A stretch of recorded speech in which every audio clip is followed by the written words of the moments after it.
Okay, welcome to Sanjay Pandey classes. This is Sanjay Pandey और chemistry teacher. हम लोग देखिए क्लास 12th में स्टार्ट किया, हम लोगों ने लास्ट टर्न पे नया चैप्टर स्टार्ट किया था इलेक्ट्रोकेमिस्ट्री। एक लेक्चर थोड़ा सा इंट्रोडक्शन हम लोगों ने कंप्लीट किया था। आज हम लोग लेक्चर 2 स्टार्ट करने जा रहे हैं। कॉपी में हेडिंग करिए लेक्चर 2। और थोड़ा सा पीछे का हम लोग अगर रिकॉल करते हैं, हम लोगों ने टर्म्स को डिफाइन किया था। टर्म्स को क्या डिफाइन किया था कि इलेक्ट्रोकेमिस्ट्री कहते किसको हैं। तो एक लाइन में अगर कहा जाए कि इलेक्ट्रोकेमिस्ट्री किसको कहते हैं तो ये कहा था हम लोगों ने, relationship between electrical energy and chemical change. बस एक लाइन में, relationship between electrical energy and chemical change. और इसको सिंप्लीफाई करें तो क्या मतलब हो गया कि जब भी किसी इलेक्ट्रोलिटिक सॉल्यूशन में हम चार्ज पास करते हैं, whenever we pass some charge through any electrolytic solution, not solution, electrolytic solution, है ना। क्योंकि अगर आपने नॉन इलेक्ट्रोलाइट डाल दिया तो बिजली का खर्चा खाली बेकार हो जाएगा बिजली बेकार हो जाएगी, है ना। उससे पैसा लगता है ना बिजली में। तो इसलिए तो इसलिए काम करेंगे हम लोग, we take only electrolytic solution. और लास्ट टाइम पे हम लोगों ने कहा था कि इलेक्ट्रोलिटिक सॉल्यूशन क्या, दो substances which when put into water they get ionised. इसको हम क्या बोलेंगे, इलेक्ट्रोलाइट कहेंगे। एग्जांपल NaCl, सबसे बढ़िया example. Glucose is a non electrolyte, not weak, non electrolyte, is a non electrolyte, ठीक है। Carbonic acid is a weak electrolyte. जो वीक इलेक्ट्रोलाइट होगा उसके बारे में हम लोगों ने क्या बात किया था, फिर से बोलिए, नहीं होगा। तो अगर नहीं होगा तो इसका मतलब कि आयंस एंड मॉलिक्यूल दोनों के फॉर्म में रहेगा। तो 3 चीजें हम लोग रट लेते हैं पहले। अगर कंपाउंड नॉन इलेक्ट्रोलाइट है, जैसे यूरिया हो गया, ग्लूकोज हो गया, तो क्या होगा, जब उसको हम डिसोसिएट करेंगे तो वो किस फॉर्म में रहेगा सॉल्यूशन में, बोलिए। मॉलिक्यूल के फॉर्म में। बहुत अच्छा। तो जैसे ग्लूकोज हमने डिसोसिएट किया तो ये आयन नहीं बनाएगा, ये पूरा मॉलिक्यूल के फॉर्म में रहेगा। और अगर इसकी जगह पर हम लोगों ने क्या ले लिया, स्ट्रॉन्ग इलेक्ट्रोलाइट ले लिया, NaCl ले लिया हमने, तो NaCl क्या होगा, पूरा डिसोसिएट कर जाएगा, 100% डिसोसिएट कर जाएगा। तो NaCl किस फॉर्म में रहेगा, ये आयंस के फॉर्म में रहेगा। और अगर हमने वीक इलेक्ट्रोलाइट ले लिया, कार्बोनिक एसिड, तो दोनों के फॉर्म में रहेगा। तो ये 3 चीजें हम लर्न करके रखते हैं। ये आयन भी रहेगा और मॉलिक्यूल भी रहेगा, आयन भी रहेगा और मॉलिक्यूल भी रहेगा। लेकिन इस चैप्टर में हमें क्या लेना है, इस चैप्टर में हमें केवल इलेक्ट्रोलाइट, स्ट्रॉन्ग इलेक्ट्रोलाइट लेना है, स्ट्रॉन्ग इलेक्ट्रोलाइट। और फिर देखिए एक सेंटेंस और भी लास्ट टाइम पे हम लोगों ने कहा था कि कैसे पता करें कि ये इलेक्ट्रोलाइट है कि नहीं। ये कैसे पता कर, कहां तक रटेंगे बैठ करके। तो एक सेंटेंस हमने आपको नोट कराया था, acids, bases and salts are electrolyte. इस सेंटेंस को कॉपी में लिख लीजिए, acids, bases and salts are electrolytes, are electrolytes. तो अब सोचने की जरूरत नहीं है, कोई भी एसिड होगा, कोई बेस होगा या कोई सॉल्ट होगा, वो इलेक्ट्रोलाइट रहेगा, ठीक है। फिर वापस आते हैं हम लोग अपने पॉइंट पर। अब हम लोग पहला टॉपिक स्टार्ट करने जा रहे थे। लास्ट टाइम पे हम लोगों ने इतना कहा था कि जब भी हम इलेक्ट्रिक चार्ज पास करते हैं इलेक्ट्रोलिटिक सॉल्यूशन से, तो क्या होगा, सम ऑफ द, पूरे चैप्टर में देखिए हम लोग क्या चीज करने जा रहे हैं। कोई हम एक इलेक्ट्रोलिटिक सेल लेंगे। इलेक्ट्रोलिटिक सेल क्या होता है, एक कंटेनर है, इससे हमने कैथोड एनोड को डिप कर रखा है, और ये क्या लिया हमने, ये इलेक्ट्रोलिटिक सॉल्यूशन है, और इसको हमने कैथोड एनोड से, ये कौन सा इलेक्ट्रोड हो जाएगा लेफ्ट साइड में, कैसे बताओ, क्योंकि आयन वहां से जाएगा, कैटायन कैथोड, ये बैटरी लगेगी क्या, बैटरी से पॉजिटिव चार्ज, तो ये पॉजिटिव यानी कैथोड। अच्छा, फिर खूब बढ़िया से सुनिए, खूब बढ़िया से सुनिए, हमको सुनिए। जब इलेक्ट्रोड हम शो करेंगे आपको, तो जिस इलेक्ट्रोड की हाइट ज्यादा होती है वो एनोड होता है। तो आगे से रटना नहीं है, आपको देख के पहचान लीजिएगा। जिसकी हाइट ज्यादा है वो एनोड होता है। एनोड पे चार्ज क्या रहेगा, ये हमने प्लस चार्ज किया, ठीक है, और जिसकी हाइट कम है ये कैथोड हो जाएगा, कैथोड हो जाएगा, ठीक है। अच्छा, जो जो नई चीज़ मिले, जैसे शिशिर कर रहे हैं, ये आप भी करिए, लिखते रहा करिए, देखिए छोटी छोटी चीज़ें लिखते जा रहे हैं, क्योंकि माइंड बिल्कुल बिलीव नहीं कर रहा है इसके ऊपर, बिल्कुल बिलीव नहीं करना है कि नहीं।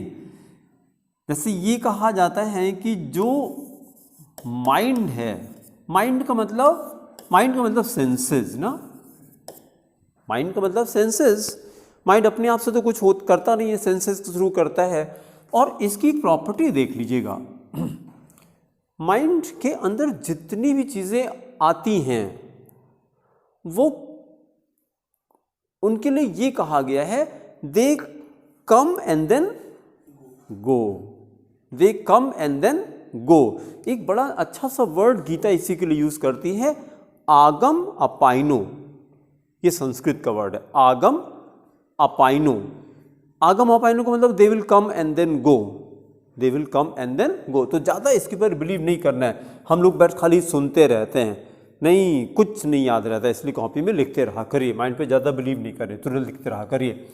अब हमने इलेक्ट्रोलिटिक सॉल्यूशन ले लिया और इसमें हमने करंट पास करा दिया। जब करंट पास करते हैं तो फिर हमने कहा था C2C A2A, ये फॉर्मूला किया था, cations go towards cathode, anion towards anode, ये इस तरफ चले जाते हैं। तो अगर हमने इसमें कॉपर सल्फेट लिया है, कॉपर सल्फेट लिया तो CuSO4 हमने ये किया, ये कॉपर कहाँ जाएगा, कैथोड पे जाएगा, कैटायन है ये, तो ये कैथोड पे जाएगा और कैथोड पे जा करके यहाँ क्या होगा, ये डिपॉजिट हो जाता है। This is the net result of electrolysis, this is the net result of electrolysis. यहाँ पे जाके डिपॉजिट हो जाता है। और डिपॉजिट होता कैसे है, हाँ बोलिए, हाँ रिड्यूस हो जाता है। यहाँ पे जाकर ये इलेक्ट्रॉन क्या करेगा, गेन करेगा, इलेक्ट्रॉन गेन करके फ्री कॉपर में डिपॉजिट हो जाता है। ये आयनिक इक्वेशन है, ठीक है। अब हम लोग जो न्यूमेरिकल करेंगे तो वहां पर देखिए ये कितना इलेक्ट्रॉन है, ये this is 2 moles of electron. ये अभी हम लोग आज यहीं से लेक्चर शुरू करेंगे हम लोग, जिसको अभी तक हम लोग 2 इलेक्ट्रॉन कहते थे, जिसको नहीं पता वो सब लोग 2 इलेक्ट्रॉन पढ़ते हैं इसको, but this is 2 moles of electron. अब ये क्या होता है, कैसे होता है, उसी को आज हम लोग कंटिन्यू करेंगे, ठीक है। बट रफली एक इन्फॉर्मेशन हो गया कि जब भी हम लोग किसी इलेक्ट्रोलिटिक सॉल्यूशन से चार्ज पास करेंगे तो क्या होगा, जो उसका कैटायन वाला पार्ट होगा कैथोड पे जा करके डिपॉजिट हो जाता है। तो अब देखिए आपने Q कूलम पास किया, Q कूलम पास किया तो W ग्राम सब्सटेंस आके यहाँ पे डिपॉजिट हो गया। इसी के रिलेशनशिप को Q एंड W, इसी के रिलेशनशिप को क्या कहते हैं, इलेक्ट्रोकेमिस्ट्री। चैप्टर खत्म। This relationship is called electrochemistry. और इसी को हम लोग क्या कहते हैं, देखिए अब जो यहाँ पे टर्म आ गया हमारा, यहाँ पे हमारा क्या टर्म आ गया, Q को हमने कहा इलेक्ट्रिकल एनर्जी और W को हमने क्या कहा, केमिकल चेंज, केमिकल चेंज। इसी के रिलेशनशिप को बोलते हैं इलेक्ट्रोकेमिस्ट्री।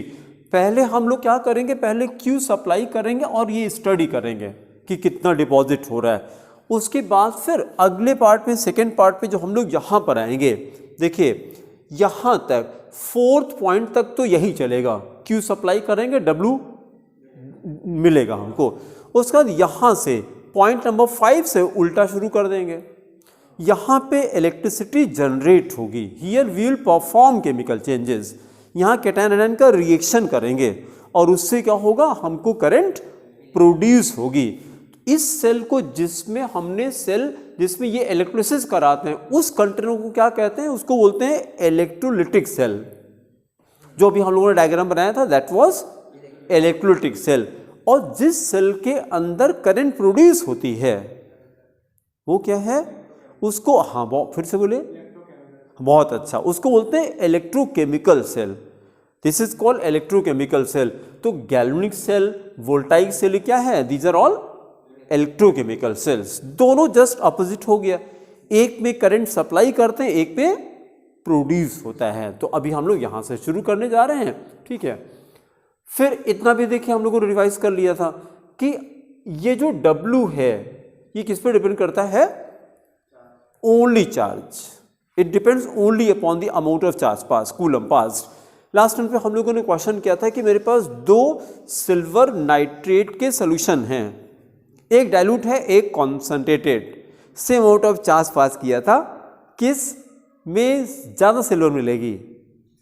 सेम मिलेगी। बहुत अच्छा, दोनों में सेम मिलती है। ठीक है, अगर जिसको नहीं पता है तो क्यों डाइल्यूट, क्यों कॉन्सेंट्रेट, क्यों नहीं, इसमें सिल्वर ज़्यादा होगा।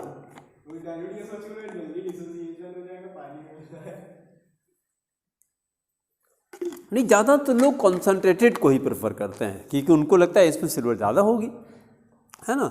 और डिपेंड करता है, देखिए जैसे ये है, 2 बच्चे हैं, एक खूब टैलेंटेड है और एक एवरेज है, तो रिजल्ट किसका अच्छा आता है? टैलेंटेड वाले का कि एवरेज वाले का? ना ना, हाँ नहीं, पढ़ाई की बात कर रहे हैं, खाली पढ़ाई की बात कर रहे हैं। एक टैलेंटेड है, पढ़ाई नहीं करता हाँ, एवरेज लेकिन पढ़ाई करता, तो इसका रिजल्ट ज़्यादा अच्छा आएगा। तो हमने यहाँ से कंपेयर कर दिया, इससे फ़र्क नहीं पड़ता है कि कितनी सिल्वर है उसके अंदर, कितनी डिपॉजिट करेगी, वो तो चार्ज पे डिपेंड करेगा ना।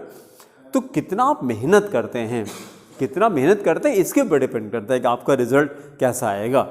ठीक है भाई, जैसे ये कहा जाता है पढ़ने बहुत अच्छे हैं लेकिन पढ़ाई नहीं करते, तो फिर आप में और एक एवरेज बच्चे में कोई डिफरेंस थोड़ी रह गया। भाई आपके पास खूब बढ़िया कार है, फरारी कार है और खड़ी है, तो उसमें और 800 में क्या फ़र्क है? कोई फ़र्क नहीं है। अरे जब चलेगी तब तो नज़र आएगा, इसको फरारी कहते हैं। ठीक है, तो आप दिखाइए अपने आप को, दिखाइए अपने आप को, है ना। एक चीज़ देखिए, एक पॉइंट और देख लीजिए, एक चीज़ बहुत अच्छी याद आ गई मेरे को, ऐसे पढ़ाते पढ़ाते पता नहीं कहाँ से आता है। हमारा फॉर्मूला है YU²। ये ऐसे बना लिया हमने, YU²। हम लोग जिंदगी में किसके पास जाते हैं?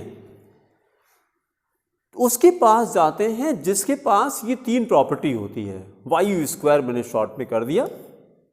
सबसे पहली चीज क्या है? हम उसके पास जाते हैं जो आदमी योग्य होता है। Is it correct? योग्य होता है। योग्य मतलब नॉलेजेबल हो, कैपेबल हो, ठीक है, सारी चीजें हो उसके पास, तो हम उसी के पास जाते हैं जो योग्य होता है। उसके बाद नंबर 2, खूब योग्य है लेकिन उसके अंदर दूसरा यू है। देखिए मैंने क्या लिखा, उत्साहित।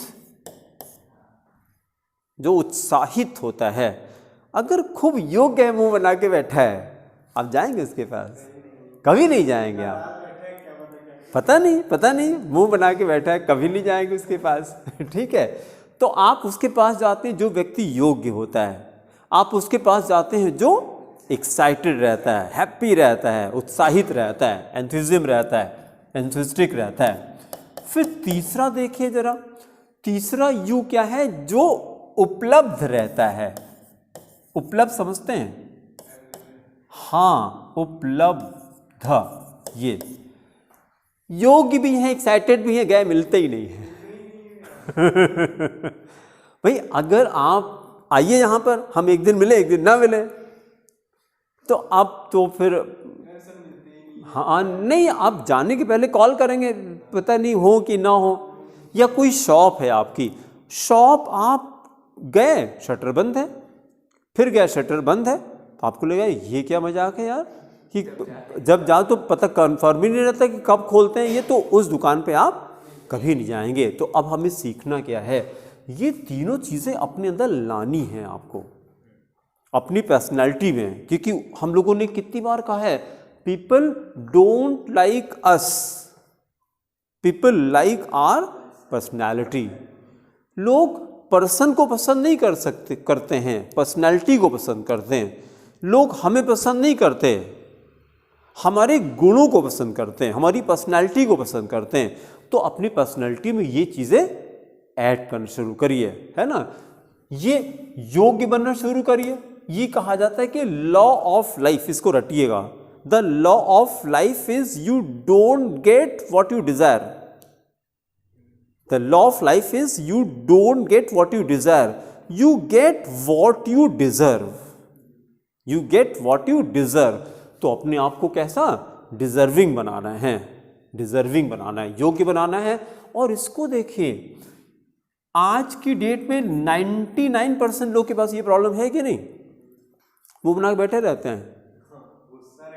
हाँ, तो क्या करें फिर?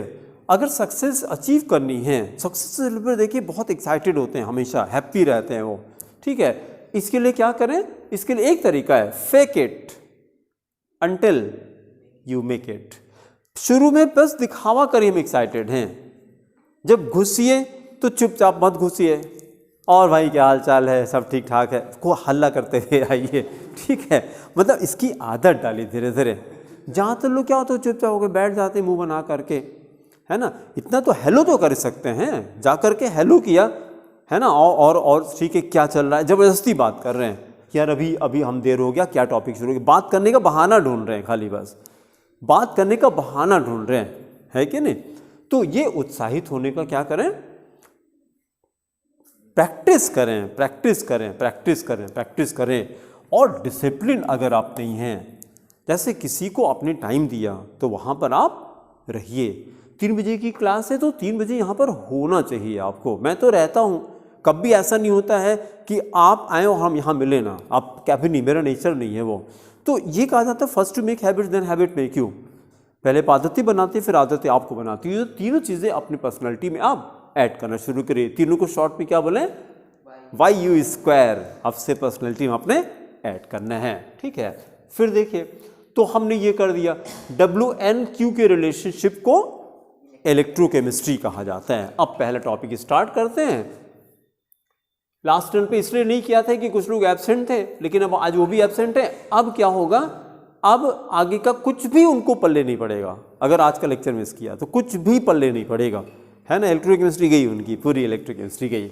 चलिए स्टार्ट करिए, पहला टॉपिक करिए, charge on 1 mole of electrons. Charge on 1 mole of electrons. Charge on 1 mole of electrons. जैसे अभी हम लोगों ने रिएक्शन लिखा था कॉपर वाला, तो वहां पे 2 इलेक्ट्रॉन लिखा था, Cu2++ 2 इलेक्ट्रॉन। अब उसको 2 इलेक्ट्रॉन नहीं बोलेंगे, 2 मोल्स ऑफ इलेक्ट्रॉन। अब 2 मोल्स ऑफ इलेक्ट्रॉन का मतलब क्या हुआ? तो अब आगे देखिए हम लोगों ने क्या किया। जैसे जब हम लोग किसी भी चीज का 1 मोल लेते हैं, 1 मोल तो 1 mole is also called Avogadro number 6.023 10 power नहीं -19, वो तो इलेक्ट्रॉन का चार्ज है यार। हाँ नहीं भाई, अवोगाड्रो नंबर 23 होता है, 6.023 10 पावर 23 होता है, 10 पावर 23। तो डेरिवेशन स्टार्ट करिए। Charge on 1 mole of electron, फिर अगली स्टेप आइए, इक्वल टू लिखे, equal to number of electrons in 1 mole.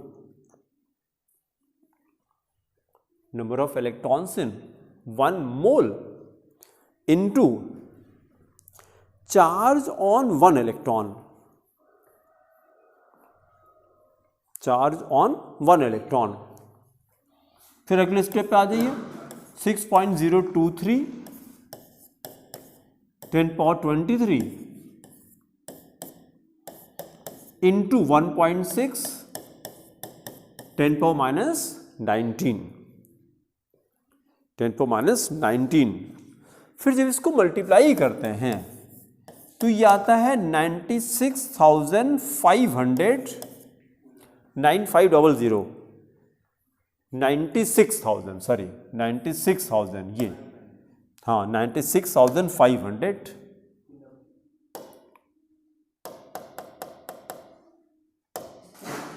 96,500 coulomb.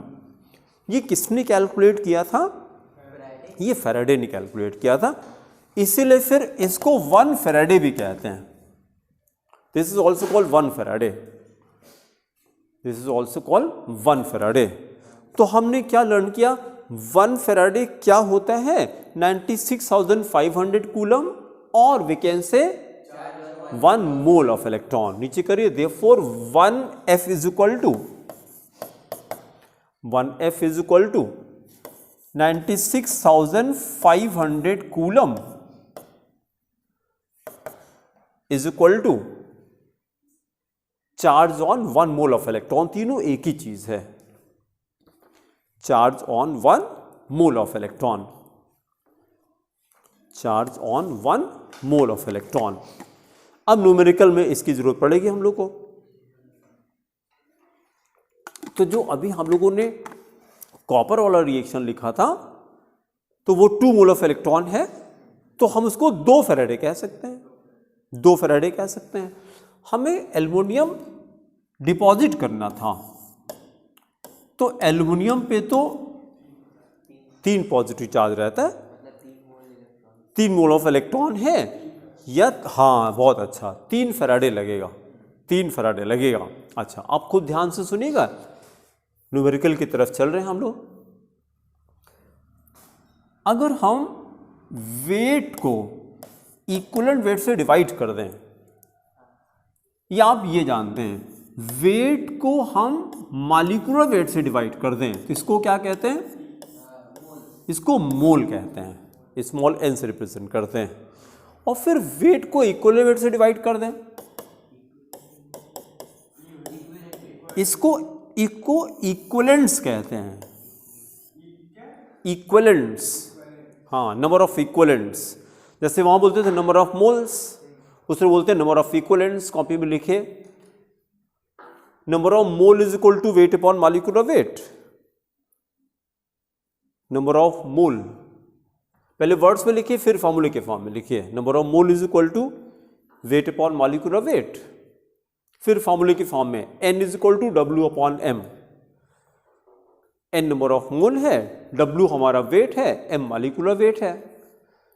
उसी तरह से नीचे आइए, वर्ड्स में लिख के number of equivalents, number of equivalents words में लिखिए, number of equivalents is equal to weight upon equivalent weight, is equal to weight upon equivalent weight. अब नीचे फॉर्मूले के फॉर्म में कर दीजिए, therefore number of equivalents is equal to, number of equivalents is equal to W upon E, W upon E, W upon E। अब जब equivalent अगर समझ में आ गया तो कई क्वेश्चन आपके ऐसे ही हो जाएंगे। आप देखिए जरा, अगर हमने आपको नंबर ऑफ इक्विवेलेंट 1 दे दिया, तो इसका मतलब क्या हुआ, what is 1 equivalent of any substance.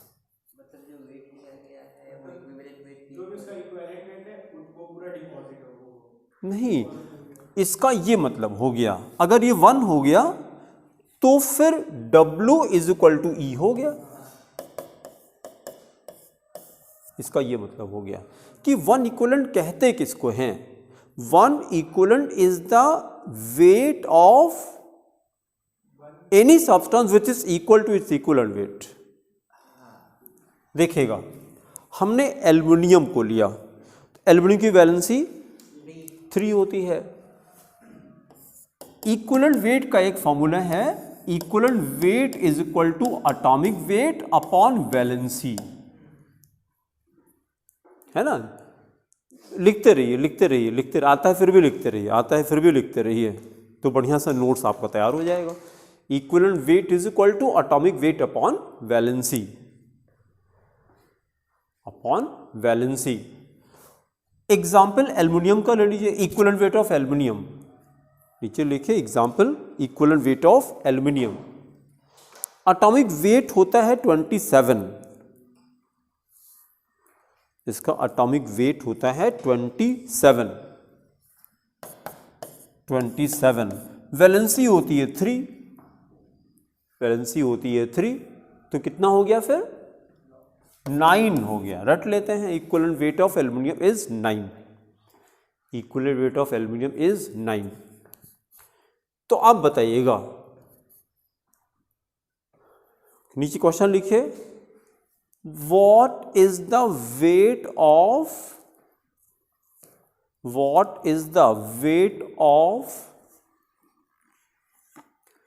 1 equivalent of aluminium, 1 equivalent of aluminium। तो इसी फॉर्मूले में लाके लगाते हैं, लिखिए equivalent is equal to W upon E, equivalence is equal to W upon E, therefore W is equal to equivalence into E, equivalence into E। equivalent हमने क्या कहा आपसे, 1 equivalent, तो वहां 1 रख लीजिए, और equivalent वेट अभी निकाला हम लोगों ने 9, तो 1 into 9, 9 ग्राम हो गया, 9 ग्राम हो गया। ठीक है, अब ओरली हमको बताएंगे 3 इक्विवेलेंट ऑफ एल्यूमिनियम कितना होगा, कैलकुलेट करिए। हाँ, 3 इक्विवेलेंट का मास कितना आएगा, 27 ग्राम हो जाएगा। तो अब इसको ओरली आप कर सकते हैं। ठीक है, जब आपको ये पता रहे कि इक्विवेलेंट कहते किसको हैं, तो in order to calculate equivalent which information is required, equivalent weight is required. तो इक्विवेलेंट हम ऐसे निकाल लेंगे, एटॉमिक वेट अपॉन वैलेंसी करके। ठीक है, ऐसे निकाल लेंगे। Atomic weights are usually given in the question. भाई you are not suppose to learn all the atomic masses, कहाँ तक बच्चा याद करेगा, तो एटॉमिक मास दिया रहता है वहाँ पे क्वेश्चन के फॉर्म में। अच्छा, यहाँ पर आगे अब दूसरी इंफॉर्मेशन ये करना हमको, फैराडे ने क्या किया, he did number of experiments, he did number of experiments, और अपने एक्सपेरिमेंट में उन्होंने ये देखा कि अगर हम किसी भी इलेक्ट्रोलिटिक सॉल्यूशन से 1 फैराडे पास कर दें तो 1 इक्विवेलेंट डिपॉजिट कर जाता है। This was a amazing experiment. और ये बात अगर समझ में आती है तो कई सारे क्वेश्चन आप ओरली करोगे, लिखने की जरूरत नहीं पड़ेगी। लेकिन इलेक्ट्रोकेमिस्ट्री में कहाँ लिखना पड़ता है, ऐसे ओरली आंसर करेंगे भाई 2 to the 4 लिखना थोड़ी ना पड़ता है, तो दिमाग में चलता है। जैसे अभी हमने आपसे कहा कि 3 इक्विवेलेंट ऑफ एल्यूमिनियम, तो तुरंत आपने कहा 27, इसके लिए पेन की जरूरत कहाँ है। हाँ, कंसेप्ट थोड़ा सा पहले से क्लियर है आपको, तो ऐसे आंसर करेंगे आप। ठीक है, तो फैराडे ने क्या किया कि अगर उन्होंने कहा कि 1 फैराडे कहीं से पास करा दें किसी भी इलेक्ट्रोलिटिक सॉल्यूशन से, तो कितना, 1 इक्विवेलेंट, 1 इक्विवेलेंट, 1 इक्विवेलेंट। तो 1F डिपॉजिट्स 1E, लिखे 1F डिपॉजिट्स 1E, इसको बॉक्स में इनक्लोज कर लेते हैं, 1F डिपॉजिट्स 1E। अभी किसी किताब का सेंटेंस नहीं है, ये हमारा देसी फॉर्मूला है, अपना सेंटेंस हमने बना लिया। 1F deposits 1E, 1F deposits 1E, तो 2F क्या हो गया, 2E हो जाएगा, 3F 3E हो जाएगा। ठीक है, तो फिर नीचे और जनरलाइज कर लेते हैं, नीचे number of F, number of Faraday is equal to number of equivalents, ये मतलब हो गया, number of Faraday is equal to number of equivalents, number of Faraday is equal to number of equivalents. निकल जाएगा निकालना नहीं पड़ेगा, ओरली बोलेंगे आप। लगे यार ये तो बड़ा मजेदार है, ये तो इससे बढ़िया चैप्टर ही नहीं हो सकता है इलेक्ट्रोकेमिस्ट्री से बढ़िया। हाँ हाँ, 9 नहीं, ये 1 फैराडे होगा, क्योंकि ये इसका इक्विवेलेंट वेट है, ये 1 इक्विवेलेंट है, ये 1 इक्विवेलेंट है। अब आपसे हम क्वेश्चन कर दें, हमको बता दिए 27 ग्राम एल्यूमिनियम डिपॉजिट करना है, तो कितना कूलम लगाएंगे। हाँ ना, हाँ, एक करके। अब आपने बोल दिया, अब आप बोलिए 3F चाहिए, करेक्ट है। 96500 इंटू 3 हो जाएगा, 3 फैराडे लगेगा, क्योंकि ये 3 इक्विवेलेंट है।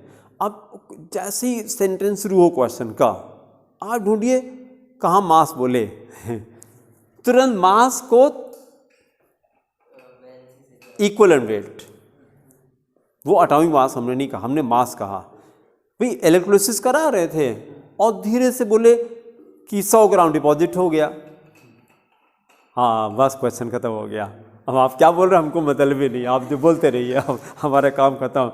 जैसे आपने कहा 100 ग्राम, हमने 100 अपॉन ई कर दिया, 100 अपॉन ई किया, this became number of equivalent. जितना इक्विवेलेंट होगा उतना फैराडे लगेगा, क्वेश्चन ही खत्म हो गया इसके बाद फिर।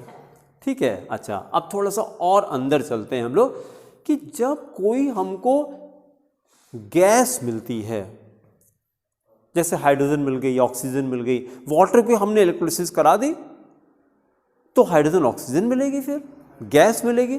और केमिस्ट्री में एक कन्वेंशन है कि गैसेस की जो इंफॉर्मेशन है वो वॉल्यूम के टर्म में एक्सप्रेस करते हैं। It's a convention chemistry. Liquid solid को हम लोग मास के टर्म में, ठीक है, नहीं मास के टर्म में करते हैं, ग्राम करते हैं, ग्राम के टर्म में। कॉपर अगर करना है तो नहीं पूछे कितना लीटर कॉपर मिला तो बोलेंगे भाई कितना ग्राम कॉपर मिला, है ना। हाइड्रोजन मिली तो ये नहीं पूछेंगे कितना, हाँ मास के टर्म में नहीं कहते। हालांकि आप बोलेंगे तो हम कन्वर्ट कर लेंगे, वो अलग की बात है, लेकिन बोलते तो यही हैं। कितने बोलेंगे, कितना ml हाइड्रोजन मिला, कितना cc हाइड्रोजन मिला, कितना लीटर हाइड्रोजन मिला, तो उसको वॉल्यूम के टर्म एक्सप्रेस करते हैं। तो अभी कम और भी कर लेते हैं कि हम कोई गैस हमको मिलती है तो गैस को हम कैसे इक्विवेलेंट के टर्म में कन्वर्ट करते हैं। तो हमने देखिए जरा, हमने कर लिया, हेडिंग करिए volume of one equivalent of oxygen, one equivalent of oxygen. अब पहले तो सोचने की कोशिश करिए क्या हेडिंग करी है हम लोगों ने।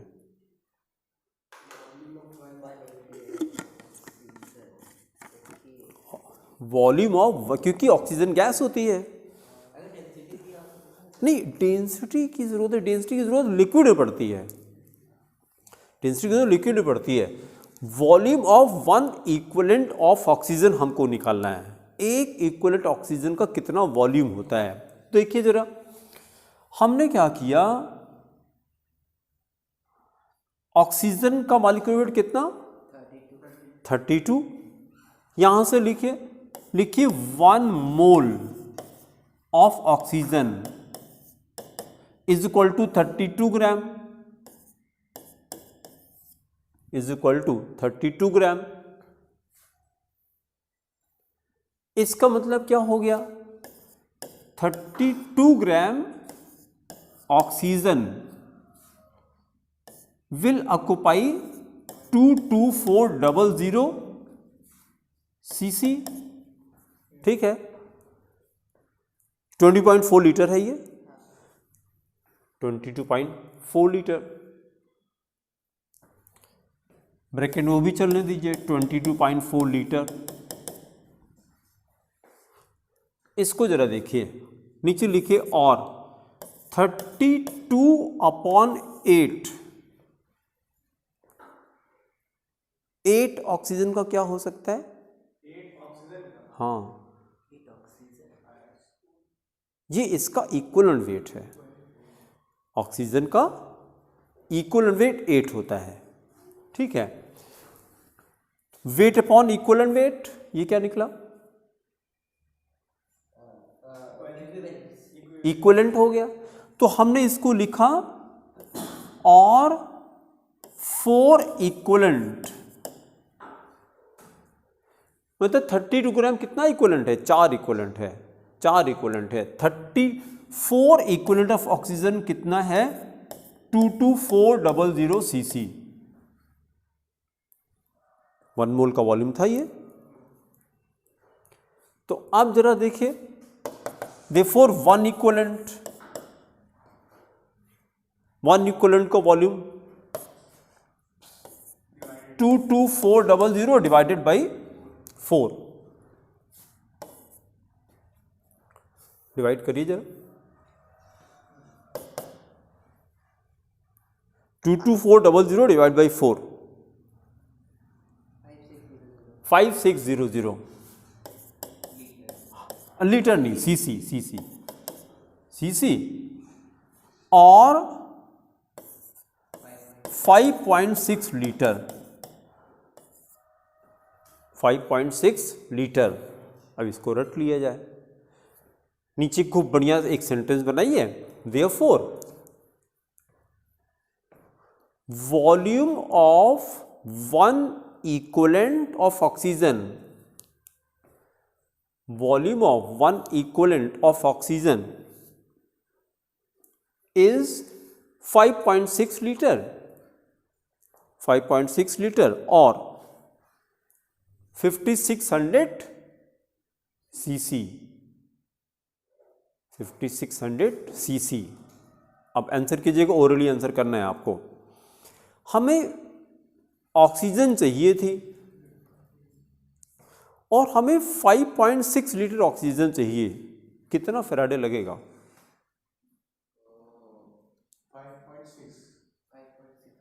इतना टाइम नहीं लगना चाहिए था यार। बस हो गया, 1 फैराडे, 1 फैराडे। भाई मैंने कहा इतना टाइम नहीं लगना चाहिए था, क्योंकि कहानी पूरी हम बता चुके हैं आपको, तब हम क्वेश्चन कर रहे हैं। हाँ, क्लास में आते ही ये क्वेश्चन करते तो पूरा ब्लैंक रहता मामला, कहाँ से शुरू करें पता नहीं क्या बोल रहे हैं। न फैराडे पता, न इक्विवेलेंट पता, न कुछ नहीं पता, बस क्वेश्चन कर लिया आपने डायरेक्टली। तो अब किसी का भी हम कर लें।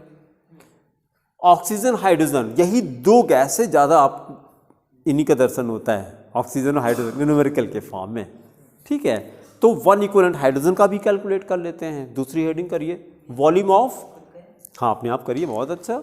वॉल्यूम ऑफ वन इक्विवेलेंट, नहीं यहाँ पर एक पॉइंट और पहले लिख लिया ऑक्सीजन में, एक लिखिए नोट, नोट में लिखिए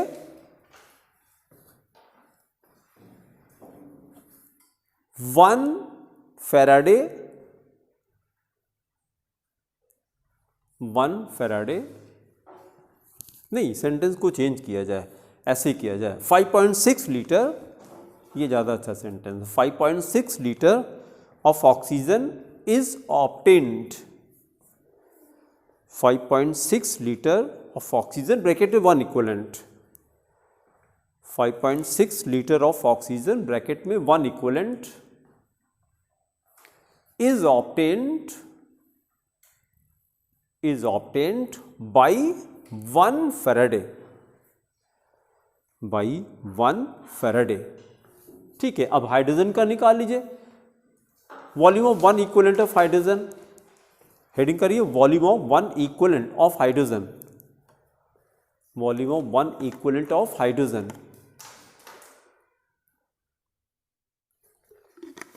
तो हाइड्रोजन का कितना होता है? 2 ग्राम होता है। तो फिर हमने ये कर लिया 2 ग्राम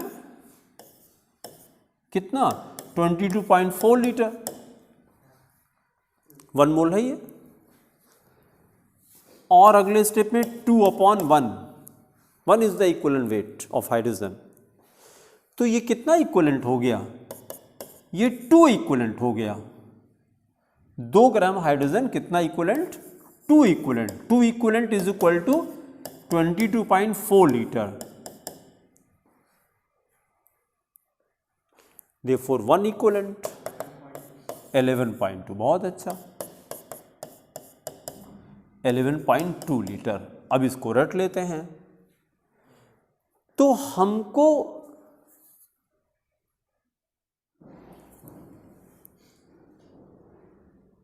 इसको आधा करें, कितना हो जाएगा 11.2 को? 5.6। वही रेशियो चलेगा जो ऊपर चल रहा था।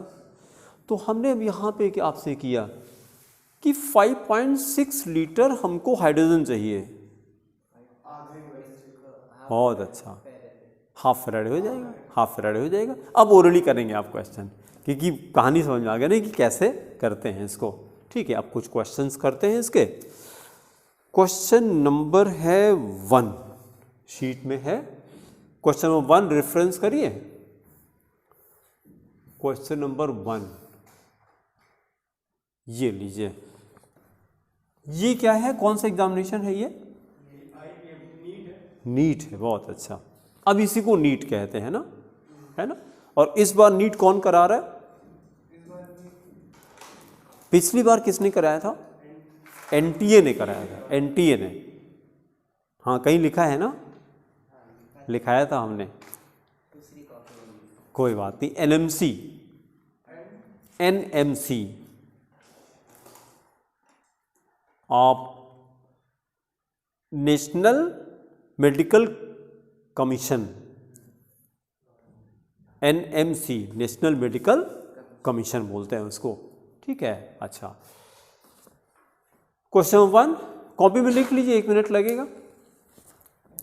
लिखिए व्हेन 0.1 मोल, बहुत अच्छा क्वेश्चन है। 0.1 mole MnO4 2 minus, MnO4 2 minus is oxidized. यही सेम क्वेश्चन सीबीएसई 2014 में भी आ चुका है। हैं? सीबीएसई 2014 में यही सेम क्वेश्चन है। तो 14 में तो सीबीएसई कराती थी ना, उस समय तो सीबीएसई कराती थी। हाँ, और फिर दूसरा सब छोड़िए, कुछ क्वेश्चंस तो ऐसे हैं ना, उसका इससे मतलब नहीं कि कौन करा रहा है, इतने अच्छे क्वेश्चंस होते हैं कि वो करना ही करना है। तो when 0.1 mole MnO4 2 minus is oxidize, comma the quantity of electricity, the quantity of electricity required to completely oxidize MnO4 2 minus to MnO4 1 minus, ये 1 माइनस हो जाएगा ना, हाँ 2 माइनस से 1 माइनस इज, फिर अब पहले ऑप्शन लिखिए, जल्दीबाजी मत करिए भाई। पहला ऑप्शन लिखिए 96, अभी रुक जाइए 96500C कूलम, पहला ऑप्शन। फिर सेकेंड ऑप्शन 2 फैराडे कर दिया, 2 × 96500C, 96500C। तीसरा ऑप्शन है 9650, ये 1/10 हो गया, 1/10 हो गया C। चौथा ऑप्शन है 96.5C, 96.5C। तो पहले रिएक्शन लिखिए MnO4 2 माइनस, हाँ बहुत अच्छा, minus E 1E minus 1E, नहीं plus 1E, plus 1E, plus 1E, नहीं क्योंकि एक इलेक्ट्रॉन गेन करके ना उसका, हाँ नहीं, अगर ऑक्सीडाइज कहा इन्होंने तो लॉस ऑफ इलेक्ट्रॉन को ऑक्सीडेशन कहते हैं, माइनस करना है, minus 1E, minus 1E, minus 1E giving MnO4 minus. जहां पे 1E लिखा था उसके नीचे हम लोग 1F लिख सकते हैं क्या? 1E तो 1F होता है, नीचे लिखिए 1 फैराडे है ये, 1 फैराडे। तो अब वर्किंग करते हैं, लिखिए since 1 mole MnO4 2 minus requires 1F, therefore 0.1 mole MnO4 2 minus will require 0.1F हो जाएगा, 0.1F हो जाएगा, हाँ 1/10 हो गया बस।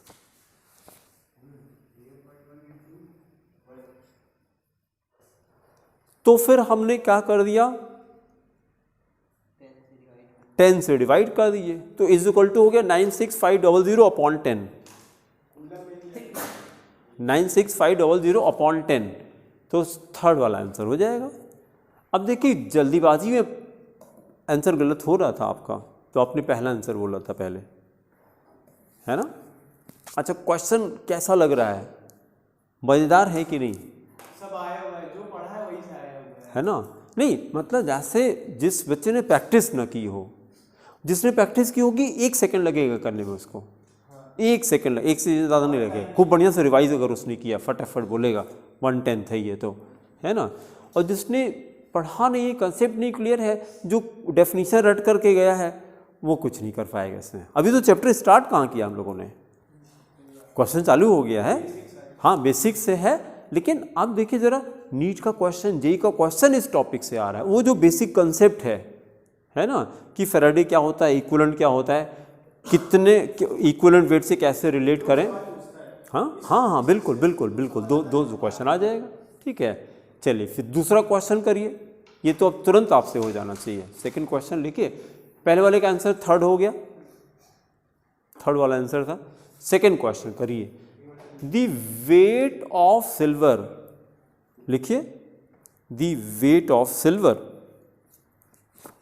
ब्रैकेट में एटॉमिक वेट गिवन है 108, weight of silver atomic 108 bracket close, displaced by a quantity of electricity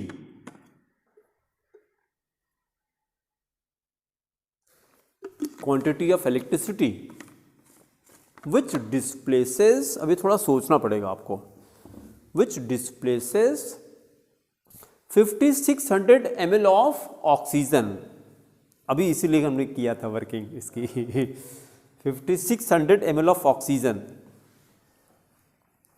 at STP will be, मतलब 1 फैराडे मतलब इससे इक्विवेलेंस निकलेगा, उसकी इक्विवेलेंस से कुछ होगा।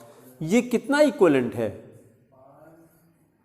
5600 हाँ, 1 एक इक्विवेलेंट है ये 1 इक्विवेलेंट है।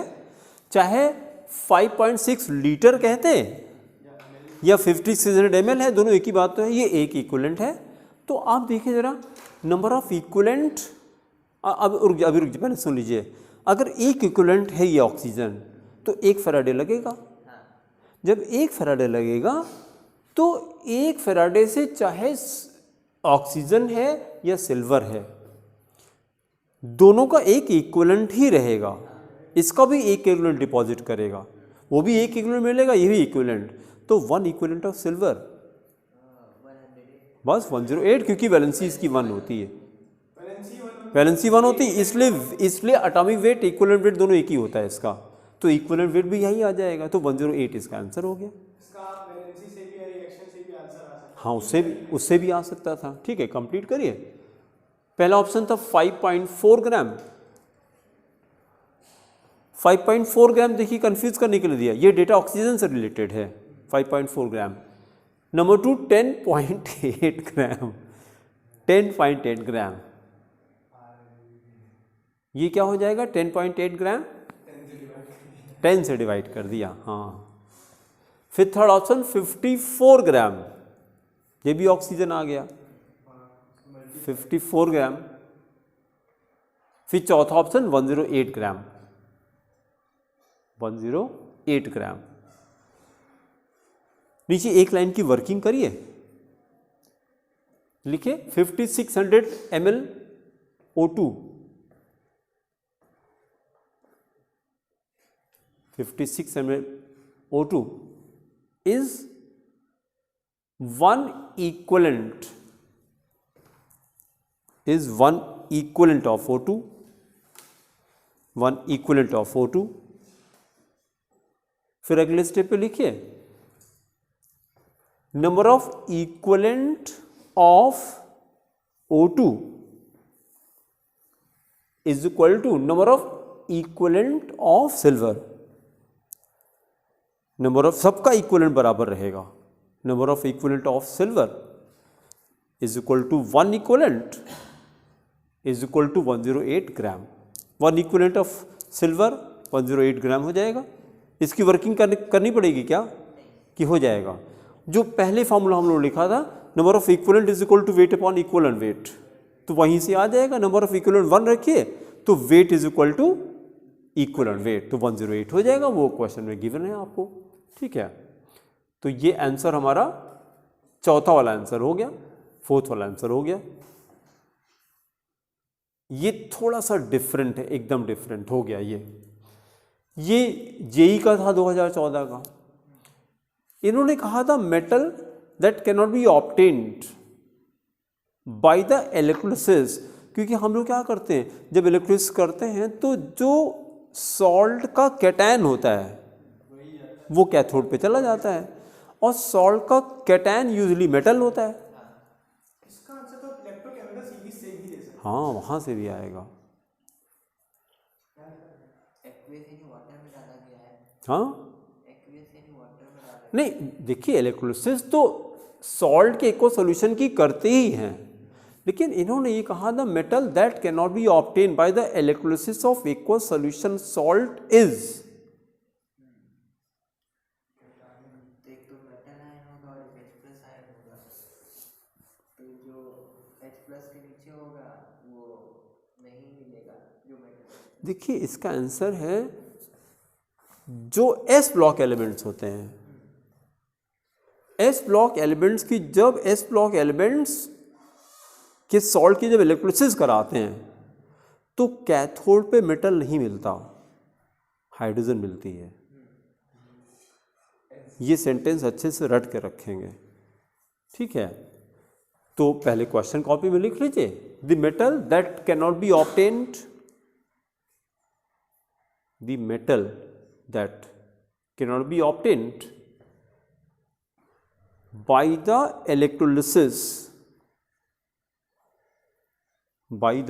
electrolysis of an aqueous solution of its salt is।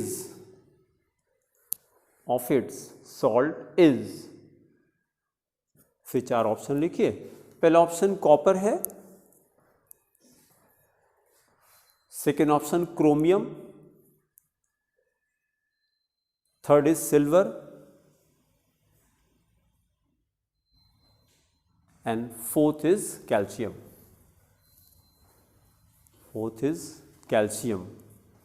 चौथे वाले पे टिक कर दीजिए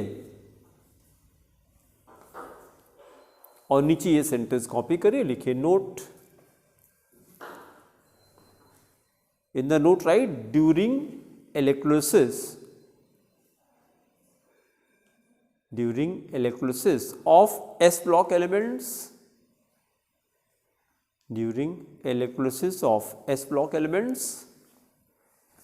hydrogen gas is evolved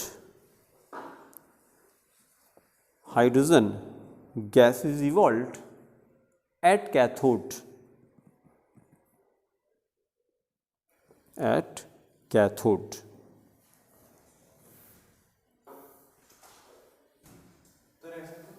है बेटा।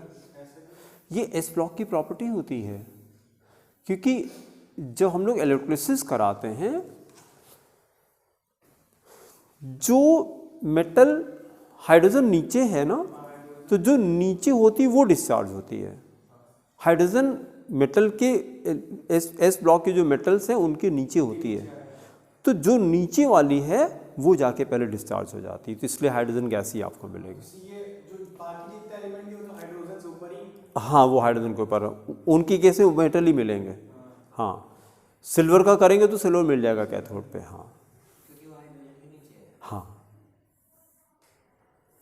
फिर इसके बाद है एक क्वेश्चन है, ऐसा एक क्वेश्चन एग्जाम में आया था। हाँ फर्स्ट टर्म में, उसमें गड़बड़ हुआ था। अच्छा, टेबल दिया था, हाँ पूछा था कौन सा इसमें से पहले रेड्यूस होगा, तो हम्म, जो नीचे है वो रेड्यूस होना चाहिए था। हाँ। ऊपर अभी ये सब करेंगे, अभी ये सब क्वेश्चन करेंगे हम लोग। ये क्वेश्चन नंबर 13 करिए, क्वेश्चन नंबर 13 लिखिए, क्वांटिटी ऑफ इलेक्ट्रिसिटी रिक्वायर्ड एक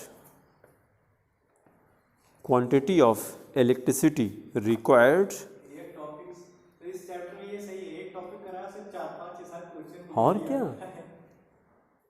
नहीं, आप अगर क्वेश्चन जब करेंगे ना तो उससे आपको कॉन्फिडेंस डेवलप होगा कि हाँ मज़ा आने लगती है। जैसे क्वेश्चन में भी कुछ जैसे कि हम लोग जो भी इसमें पढ़ रहे होते हैं, अभी की बात करें तो जो भी कंपटीशन का होता है, कंपटीशन जो भी थ्योरी आती है क्वेश्चन में, वही हमको पढ़ाया जाता है, वही चीज़ है। ठीक है, quantity of electricity required to deposit 1.15 gram to deposit 1.15 gram of sodium from molten NaCl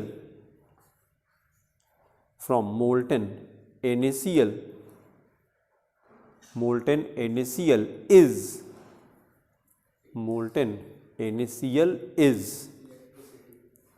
then options are 1F पहला ऑप्शन 1 फैराडे, दूसरा ऑप्शन है 0.5F 0.5 फैराडे, तीसरा ऑप्शन है 0.05F 0.05F, फिर चौथा ऑप्शन है 1.5F 1.5F। कहाँ से शुरू करेंगे इसको?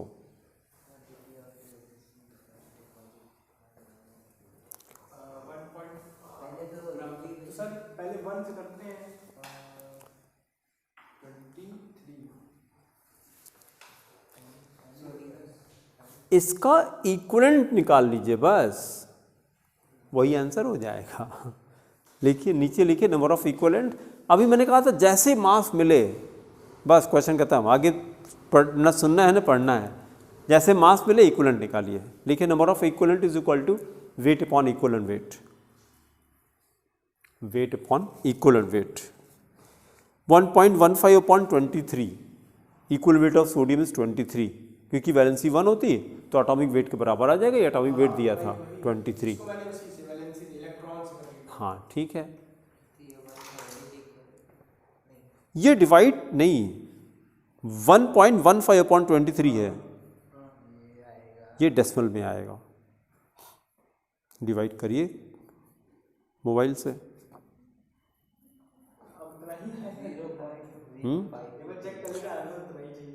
कितना?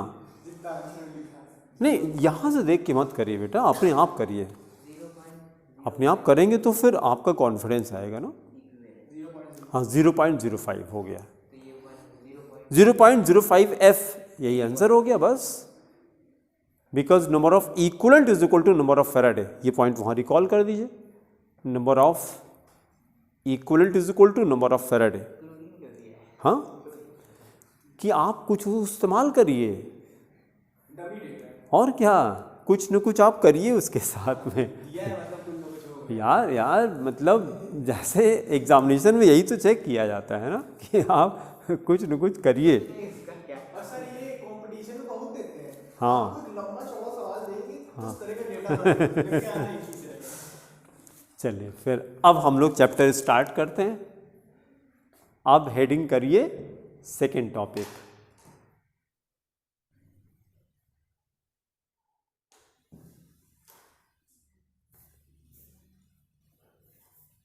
अभी हम लोगों ने जो न्यूमेरिकल किया वो charge on 1 mole of electron का क्वेश्चन था। अब हेडिंग करिए definition of electrochemistry. Definition of electrochemistry, definition of electrochemistry, then write definition directly. इसी के रिलेशनशिप को इलेक्ट्रोकेमिस्ट्री कहते हैं, Q एंड W को नोट करिए। Electrochemistry is the branch of chemistry. Electrochemistry is the branch of chemistry which deals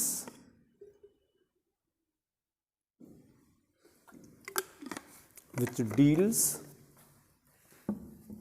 the relationship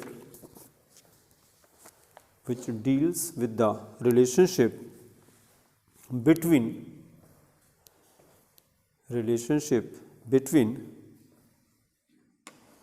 electrical energy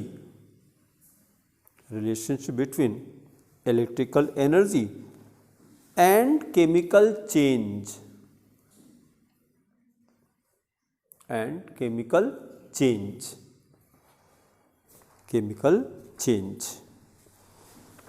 फिर अगली heading करिए Faraday's laws of electrolysis. Faraday's laws of electrolysis. First वही डालने की सिर्फ laws नहीं, फैराडेज के 2 लॉ करने हैं हम लोगों को। इसके अंदर 3 टॉपिक करने हैं, 3.1, 3.2, 3.3, है ना। Faraday's laws of electrolysis,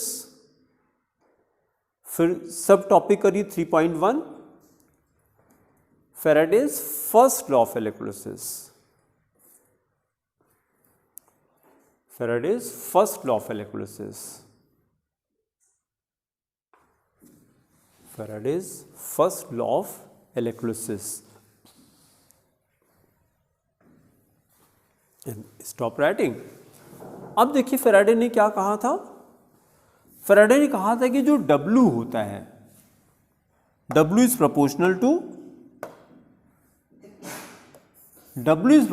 to Q। बस ये फर्स्ट लॉ था फैराडे का।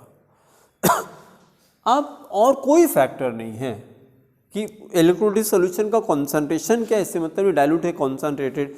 जितना आपने चार्ज पास किया और Q क्या है, ये C इंटू आई है, C into T, sorry C into T, current into time है।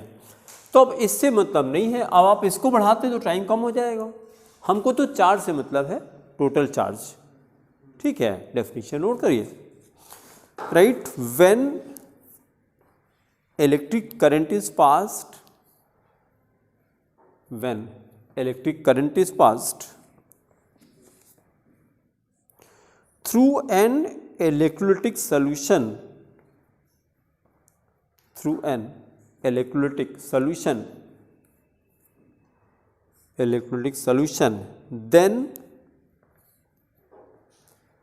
then its decomposition is governed, then its decomposition is governed by the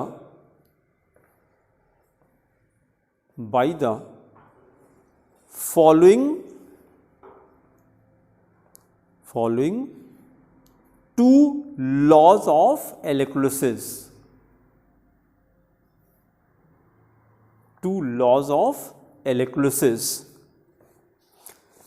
ये पैरा फैराडेज फर्स्ट लॉ के पहले आना था, तो एरो बना के कर देंगे। ये पूरा पैराग्राफ एरो बना के कर दीजिए और फर्स्ट लॉ के नीचे एरो बना दीजिए। फर्स्ट लॉ अब लिखने जा रहे हैं। फर्स्ट लॉ स्टेट दैट, हाँ एरो बना दीजिए। फर्स्ट लॉ स्टेट्स दैट, वो फैराडेज लॉ का इंट्रोडक्शन था। First law states that the amounts of substances, the amounts of substances decomposed, the amounts of substances decomposed as a result of electrolysis, as a result of electrolysis are directly proportional,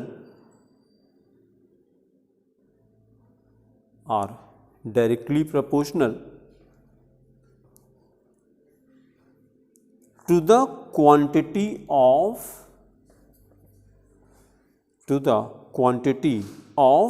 electricity passed, to the quantity of electricity passed,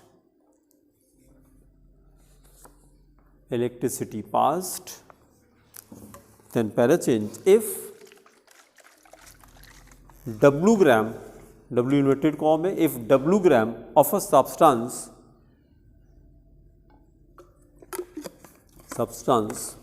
is decomposed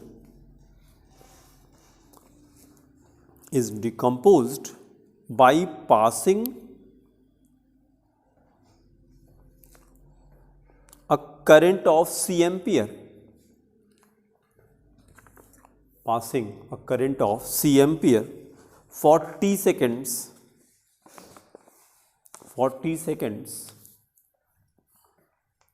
फिर अगले step पे then W proportional to C into T, W proportional to C into T और W proportional to Q, W proportional to Q, फिर proportionality को हटाया और W is equal to Z into Q, इसको box में enclose करके इसको equation 1 कर दीजिए, where Z is a constant, where Z is a constant called electrochemical equivalent, called electrochemical equivalent, electrochemical equivalent। फिर नीचे लिखे if C is equal to 1 ampere, if C is equal to 1 ampere, comma T is equal to 1 second, फिर अगले step पे then Q is equal to C into T, हाँ, is equal to 1 into 1 is equal to 1 coulomb। Then right, putting this value in equation 1, putting this value in equation 1, therefore W is equal to Z into, Z is equal to Z into Q, क्योंकि अभी तो 1 coulomb निकाल लिया ना हमने Q की value, सीधे 1 ला के रख दीजिए, therefore Z is equal to, Q की वैल्यू 1 कर दी हमने ना, 1 कूलम, तो Z is equal to क्या हो गया, W। इसी से हम लोगों ने डेफिनेशन बना दी इलेक्ट्रोकेमिकल इक्विवेलेंट की। इलेक्ट्रोकेमिकल इक्विवेलेंट किसको कहते हैं? It can be defined as the weight of the substance,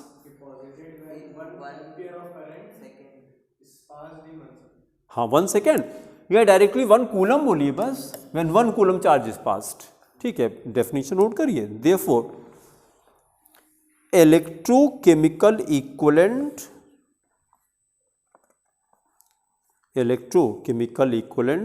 is the amount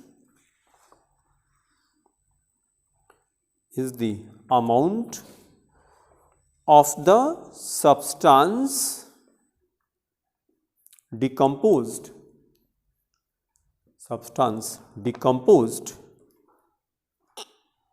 by passing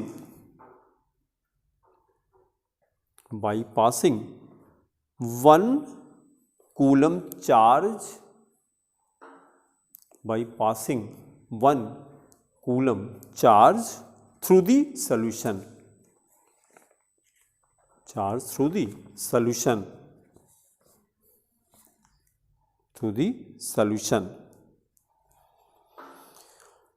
फिर नेक्स्ट टॉपिक करिए 3.2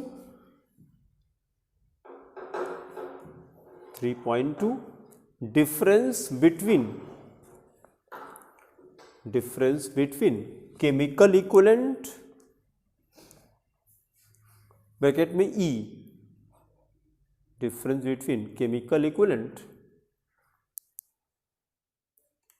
and electrochemical equivalent Z, and electrochemical equivalent Z। Now stop writing। अभी हम लोगों ने कहा था Z के लिए कितना चार्ज चाहिए? 1 कूलम, या हम बोले 1 एम्पियर फॉर 1 सेकेंड, वो थोड़ा लंबा हो जा रहा है। हमने आपसे डायरेक्टली पूछा कि कितना चार्ज चाहिए, एम्पियर पर नहीं पूछा हमने, चार्ज चाहिए तो 1 कूलम चाहिए। और E के लिए कितना चाहिए? E के लिए कितना चाहिए, कितना चार्ज? 96,500 कूलम चाहिए, या 1 फेराडे चाहिए, या बोले 1 मोल ऑफ इलेक्ट्रॉन चाहिए। 3 अब तो हमारे पास हो गया ना, 1 mole of electron, 1 faraday, 96,500 coulomb, ठीक है। तो दोनों जो डिफरेंस आएगा कि equivalent weight is the amount deposited by passing 1 faraday, और electrochemical equivalent is the amount deposited by 1 coulomb. It is, note कर दीजिए, right. chemical equivalent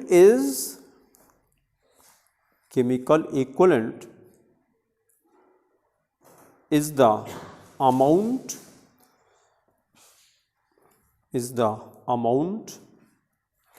of a substance decomposed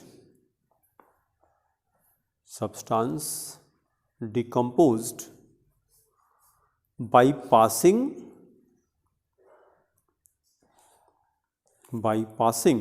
96,500 coulomb. 96,500 coulomb, underline करिए 96,500 coulomb. whereas electrochemical equivalent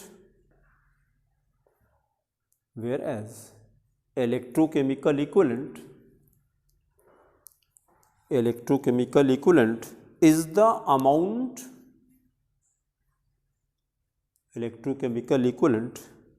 the amount of the substance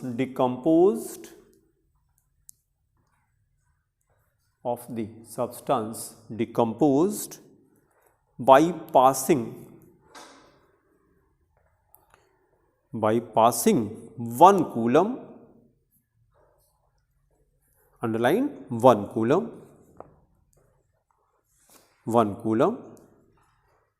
then write note.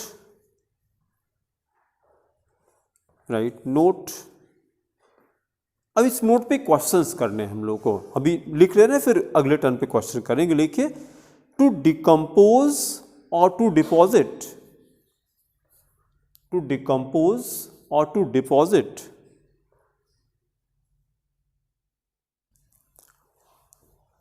1 gram equivalent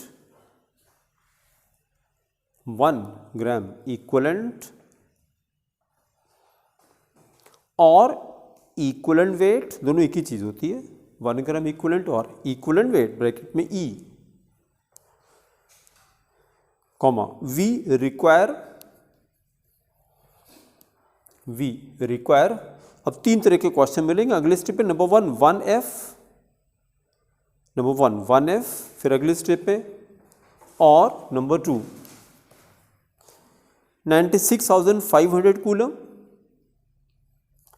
96,500 coulomb.